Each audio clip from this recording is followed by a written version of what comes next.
Welcome to Aadya TV. మనతో పాటు మాజీ మంత్రి జగదీశ్వర్ రెడ్డి ఉన్నాడు. అడిగి తెలుసుకునే ప్రయత్నం చేద్దాం.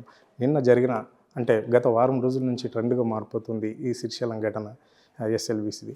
చెప్పండి సార్, దాన్ని కేవలం బీఆర్ఎస్ ప్రభుత్వం తప్పుకోవటం వల్లనే ఇలాంటి ఘటన జరిగిందని చెప్పేసి ముఖ్యమంత్రి స్పష్టంగా చెప్పడం జరుగుతుంది. దీన్ని ఎట్లా చూడాలి? ఇది ముఖ్యమంత్రి చేతగాంతనానికి, ఆయన అపరిపక్వతకు నిదర్శనంగా చూడాలి. ఎందుకంటే ఆయన వచ్చి 15 నెలలు దాటిన 16 నెలలు అవుతుంది. 16 నెలల నుంచి అధికారం తన చేతిలో పెట్టుకొని ఇంకోరు వేరే పార్టీ వాళ్ళు చేసిర్రు, వేరే వాళ్ళు చేసిర్రు అంటే ఏమనుకోవాలి? కొన్ని ఊర్లలో మొరటి సామెతలు ఉన్నాయి, వీటి మీద నేను మాట్లాడితే బాగుండదు. కానీ పెళ్లి నువ్వు చేసుకొని ఏదో పిల్ల ఒకటి కారణం ఇంకోండో అని అంటే ఏమన్నట్టు? దీన్ని ఇంత మొరటిగా చెప్పాల్సి వస్తుంది అర్థం చేయించడానికి. తెలివి తక్కువ మాటలు కావు ఇవి, వాళ్ళ చేతగంతనం. ఎస్ఎల్బీసీ ఘటన జరిగింది. ఇప్పుడు నువ్వు పని మొదలుపెట్టిన నెల రోజులు కూడా వాళ్ళు 15 రోజుల్లో మొదలైంది. ఇంకా గట్టిగా చెప్పాలంటే వాళ్ళు 30వ తారీఖుకే మొదలుపెట్టమంటున్నారు. జనవరి 30కి ఎప్పుడు మొదలుపెట్టమన్నారు. అంటే నెల 10 రోజుల్లోనే ఘటన జరిగింది. అంటే బాధ్యుడు నువ్వైతావా ఇంకోరైతారా? అసలు ఇక్కడ టీఆర్ఎస్ ఎందుకు, కేసీఆర్ ఎందుకు, ఇంకో ప్రస్తావన ఎందుకు? పరిపాలన నువ్వు చేస్తున్నావా, కేసీఆర్ చేస్తుండే? ఇవాళ ఏమనాలి అసలు? నేను ఏమనుకుంటా, ప్రజలు ఏమనుకుంటారు? ప్రభుత్వం తన చేతగాంతనాన్ని కప్పిపుచ్చుకోవడం కొరకు, వాళ్ళ నిర్లక్ష్యాన్ని, వాళ్ళు చేసిన తప్పును దాచిపెట్టుకోవడం కొరకు మాట్లాడుతున్న మాటలు. అంటే ఎప్పటికప్పుడు మా యంత్రాంగం అక్కడనే ఉంటుంది, మా మంత్రులు ఉంటున్నారు, మా కాంగ్రెస్ క్యాడర్ మొత్తం అక్కడనే ఉంటుంది, ఎప్పటికప్పుడు పర్యవేక్షణ చేస్తున్నారు అని చెప్పేసి ముఖ్యమంత్రి అంటున్నాడు. ఏం చేసినావు 10 రోజుల నుంచి? అసలు అందులో ఉన్నోళ్ళు ఉన్నరా, పోయినరా, ఏం జరిగింది అనేది ఏమన్నా ఒక్క పైసా తేల్చిండ్రా? ఒక తట్టెడు మట్టి తెచ్చి బయట పోసిండ్రా? ఏం చేసిండ్రు? మంత్రి కోమటిరెడ్డి అన్నాడు కదా, ఇక్కడ సిగ్నల్ వస్తున్నది, ఇక్కడికి వెళ్ళి ఫోన్లో సిగ్నల్ వాళ్ళది అని చెప్పాడు. అంటే ఇంత ఘటన జరిగినాక, ఇన్ని రోజులు అయినాక ఫోన్లు పనిచేస్తాయి అసలు అక్కడ? మరి వెంకరెడ్డికి వినపడ్డ సిగ్నల్ ఉత్తమ్ కిందకి వినపడలే. అంతకంటే 3 రోజుల నుంచి ముందు నుంచి పడుకొని ఉన్నాడు ఆడ ఉత్తమ్, ఈయన పేరేంది, జూపల్లి గారు అక్కడనే పడుకొని ఉన్నారు పాపం. వాళ్ళకి వినపడని ఈయనకి వినపడ్డాయి. ఇక ఆయనకి ఇప్పుడు ఆయన ఏదేదో మిక్స్ చేసుకుంటాడు రోజు. అక్కడ ఏదో వాటర్ నీళ్ళు మిక్స్ అయినాయని గోడకు చెవులు పెట్టి చిల్లర వేషాలు. ఇక ఆయన ముఖ్యమంత్రి స్థాయి అట్లా ఉంది, ఆయన మంత్రుల స్థాయి అంతకంటే గొప్పగా ఎట్లుంటుంది అనుకోవాలి మనం. వాళ్ళ గురించి ఏం మాట్లాడాలి మనం? ఆల్రెడీ కేంద్రం నుంచి టీం వచ్చేసింది, ఇక్కడ బురదలు ఉన్నాయి అంటే శవాలు ఉన్నాయి అని చెప్పేసి వాళ్ళు గుర్తిస్తున్నాము అని చెప్పేసి అన్నారు. మరి ఎందుకు ఇంకా దాచిపెట్టవలసి వస్తుంది ఇక్కడ మనం ఇప్పుడు రాష్ట్ర ప్రభుత్వాన్ని అనుమానించాల్సిన పరిస్థితి వచ్చింది ఇప్పుడు. ఎందుకనంటే మేము కూడా మీడియా ద్వారానే చూసినాం, స్క్రోల్స్ వచ్చినాయి. 5 శవాల్ని గుర్తించినారు కేంద్రం నుంచి వచ్చిన సంస్థ నిపుణులు. వాళ్ళు ఇట్లా పలానా చోటు ఉన్నాయి, 3 మీటర్ల లోతులు నేను ఏదో చెప్పినారని చెప్పేసి అని స్క్రోల్స్ ఇచ్చినారు మీడియా మిత్రులు. గంట సేపట్లో తీసేసినారు. ఎందుకు అంటే కలెక్టర్, ఎస్పీ పిలిచేసేసి ఎట్టి పరిస్థితుల్లో మీరు వేయొద్దువి, వేస్తే ఛానల్స్ మీద చర్యలు తీసుకుంటామని చెప్పినారు, మమ్మల్ని భయపెట్టినారు అని చెప్పినారు ఛానల్ మిత్రులు. అది జరిగిపోయి కూడా ఇప్పుడు దాదాపు 36 గంటలు 48 గంటలు అవుతున్నట్టుంది దాదాపుగా. మరి ముఖ్యమంత్రి పోయిన తర్వాత చెప్పొద్దు అనుకున్నారో, ఆయన పోయేంతవరకు ఆపాలనుకున్నారో, ఆయన పోయి చూసి నేనే వెతికి పట్టుకొచ్చిన వీటిని చెప్దాం అనుకున్నాడో, అందుకనే కావచ్చు అని అనుకున్నారు. ప్రజలందరూ కూడా ఎదురు చూస్తుండ్రు ముఖ్యమంత్రి పోతుంటే. మరి ఆయన పోయొచ్చి కూడా 24 గంటలు దాటింది. ఎందుకు విషయాల్ని బయటికి రానిస్తలేరు?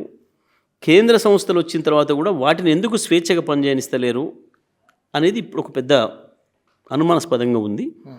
తప్పకుండా ఇది రాష్ట్ర ప్రభుత్వం ఏదో దాచిపెడుతుంది దీంట్లో. అంటే దీని వెనకాల రాష్ట్ర ప్రభుత్వం అంటే పెద్దల హస్తం ఉన్నట్లన్నా? 100% ముఖ్యమంత్రి అనుకుంటేనే బయటకు వస్తాయి ఏదైనా. ముఖ్యమంత్రి ఆదేశాలు లేకుండా కలెక్టర్, ఎస్పీ దాచిపెట్టారు వాస్తవాలు. ఎందుకంటే ముఖ్యమంత్రి ఆదేశాల మేరకు పనిచేయాలి కాబట్టి. మరి కేంద్ర సంస్థల నిపుణులు చెప్పి దాన్ని ఇప్పుడు బయట రాణిస్తలేరు, గత 2 రోజులుగా ఈ విషయాన్ని బయట రాణిస్తలేరు అని అంటే తప్పకుండా ఇందులో ఏదో రహస్యాల్ని దాస్తుంది ప్రభుత్వం. ఈ విషయం బయటికి రావడం ద్వారా రాష్ట్ర ప్రభుత్వం తప్పు ఏదో బయటికి దొరికిపోతుంది ప్రజలకి నగ్నంగా అన్న భయం ఏదో రాష్ట్ర ప్రభుత్వానికి పట్టుకుంది. ఏ నిబంధనలు పాటించకుండా, ఎటువంటి అనుమతులు తీసుకోకుండా, ఏ పరీక్షలు నిర్వహించకుండా చేసిన చర్యల వల్లనే ఇవాళ ఇంతమంది కార్మికులు ప్రమాదంలో పడినరు. ఈ విషయాల్ని మరి ఎక్కువ రోజులు బయట దాచిపెట్టుకుందాం అనుకుంటుందా ప్రభుత్వం? ఇంకేదైనా ఒక సమస్యను సృష్టించి తర్వాత దీన్ని బయట తీసుకురావాలనుకుంటుందా? ఏదో మాత్రం జరుగుతుంది. అంటే ఎప్పుడు ముఖ్యమంత్రి ఢిల్లీ పోయినప్పటికల్లా కాంగ్రెస్లో పనిచేసిన మంత్రి తప్పకుండా ఆయన వెంట పోతుండు. దీనికి ప్రధాన కారణం ఏంటి? మొన్నటి వరకు బట్టి పోతుండే, ఇప్పుడు శ్రీధర్బాబు పోతుండు. అంటే వాళ్ళు ఫస్ట్ నుంచి కాంగ్రెస్లో ఉన్న వాళ్ళే, ఎందుకు పోవాల్సి వస్తుంది అట్లా? సరే, ముఖ్యమంత్రి మంత్రులను తీసుకుపోవడం, వెంట పెట్టుకుపోవడం అనేది ఒక విషయం తీసుకుపోవచ్చు, కన్సర్న్ మినిస్టర్ దగ్గర పోయినప్పుడు ఆ డిపార్ట్మెంట్ మంత్రిని తీసుకుపోవచ్చు. కానీ ఇక్కడ వీళ్ళ పరిస్థితి వేరుగా ఉంది.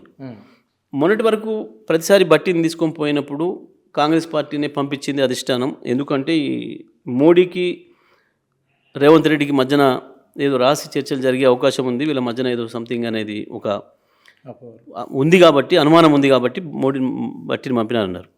అది వాస్తవమని ఇప్పుడు మనకు తేలిపోయింది. ఎందుకంటే మొన్న బట్టిని తీసుకుపోకుండా పోయినాడు. బట్ శ్రీధర్ బాబు పోయినా బహుశా లోపలికి పోలేదు, ఇద్దరే మాట్లాడుకొని వచ్చినారు. వాళ్ళు మాట్లాడుకున్న దాని ఫలితం వెంటనే తెల్లవారి నుంచి కనపడుతుంది మనకు. ఏంది అది జరిగిన దగ్గర నుంచి ఈ దఫా మోడీ రేవంత్ చర్చలు జరిగిన తర్వాత స్పష్టంగా ఆయన ఈ రాష్ట్ర బీజేపీ మీద దాడి పెడుతున్నాడు, కిషన్ రెడ్డి మీద, ఇతర నాయకుల మీద దాడి పెడుతున్నాడు, మోడీని పొగుడుతున్నాడు. మోడీకి చేయాలని ఉన్నా వీళ్ళు చేయనిస్తలేరు అని మాట చెప్తున్నాడు. అంటే నేను కిషన్ రెడ్డి కంటే నేనే దగ్గర మోడీకి అని చెప్పి మోడీకి ఒక ఇండికేషన్ పంపదలుచుకున్నాడు. ఎందుకంటే ఈయన చేసిన తప్పులన్నిటి నుంచి కూడా కాపాడబడాలంటే మోడీ అండదండలు కావాలి.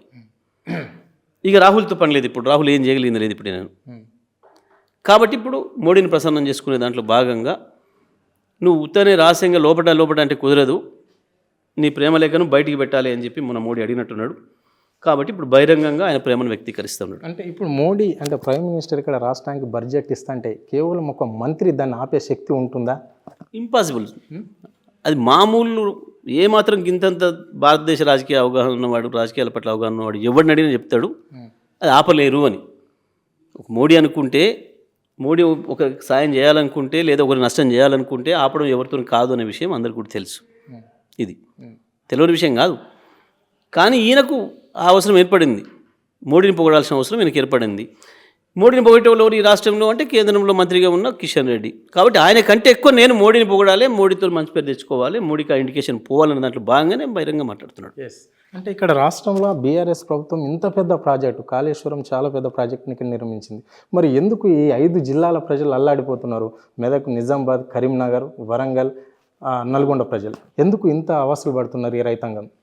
ఒకటి, ఈ రాష్ట్ర ప్రభుత్వం యొక్క నిర్లక్ష్య ధోరణి, ప్రజల పట్ల వీళ్ళకు ప్రేమ లేకపోవడం అనేది, చిత్తశుద్ధి లేకపోవడం అనేది ఒకటి.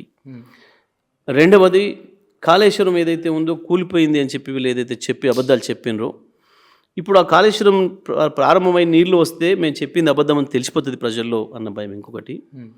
మూడవది, వీళ్ళకి ఇంకొక మజా దొరికింది మంచిగా, ఇసుక లక్షలాది కోట్లాది టన్నుల ఇసుకను తీసుకొచ్చి అమ్ముకొని వేల కోట్ల రూపాయలు సంపాదిస్తున్నారు. అందులో ఆ మజా దొరికిందిగా. ఈ 3 కారణాల చేత కాళేశ్వరాన్ని ప్రారంభం చేయడం లేదు, కాళేశ్వరంని ఆన్ చేయడం లేదు, 5 జిల్లాల ప్రజలు ఎండబెడుతున్నారు. Okay, right. చివరిగా అంటే మొన్న ఎమ్మెల్సీ ఎలక్షన్లో ఈరోజు కౌంటింగ్ ఉంది. సో మరి అక్కడ బీఆర్ఎస్ పోటీ కూడా చేయలేదు. ఎందుకు బీఆర్ఎస్ను టార్గెట్ చేసి మాట్లాడవలసి వస్తుంది రేవంత్ రెడ్డి? అది కేసీఆర్ ఫ్యామిలీని ఎందుకు మరీ టార్గెట్ చేస్తున్నాడు ఈ 15 నెలల పాలనలో? సింపుల్. ప్రజలు రేవంత్ రెడ్డిని ఏ రకంగా తిట్టుకుంటారో మీరు అందరూ కూడా చూస్తారు. మీ సాక్షిగానే ఎక్కడ ఇట్లా మైకు పెడితే చాలు, మీరు ఇంకేదైనా అడగడానికి పోయినా సరే అది మాట్లాడతలేరు. ప్రజలు రేవంత్ గురించి మాట్లాడుతున్నారు, అంత గొప్పగా ఓడుతున్నారు. మనం చూస్తున్నాం రేవంత్ రెడ్డిని. ఆయన భయం అంతే ఏంది? కేసీఆర్ అండా చూసుకొని కేసీఆర్ ధైర్యంతోనే ఈ ప్రజలు మాట్లాడుతున్నారు, కేసీఆర్ ధైర్యంతోనే ఈ ప్రజలు మాట్లాడుతున్నారు అన్న కోపం, ఆ దుగ్ధ. ప్రజల నిండా, ప్రజల హృదయాల నిండా కేసీఆర్ ఉన్నాడు, మళ్ళీ కేసీఆర్ కావాలని ప్రజలు కోరుకుంటున్నారు. కాబట్టి ఆయన కేసీఆర్ని శత్రువుగా చూస్తాడు, సహజమైన విషయం అది. ఇది పరిస్థితి. ఎందుకంటే ఎస్ఎల్బీసీలో కూడా నిర్లక్ష్యం ప్రభుత్వం ఉంటే పక్క వాళ్ళ మీద నెట్టడం రేవంత్ రెడ్డికి అలవాటే.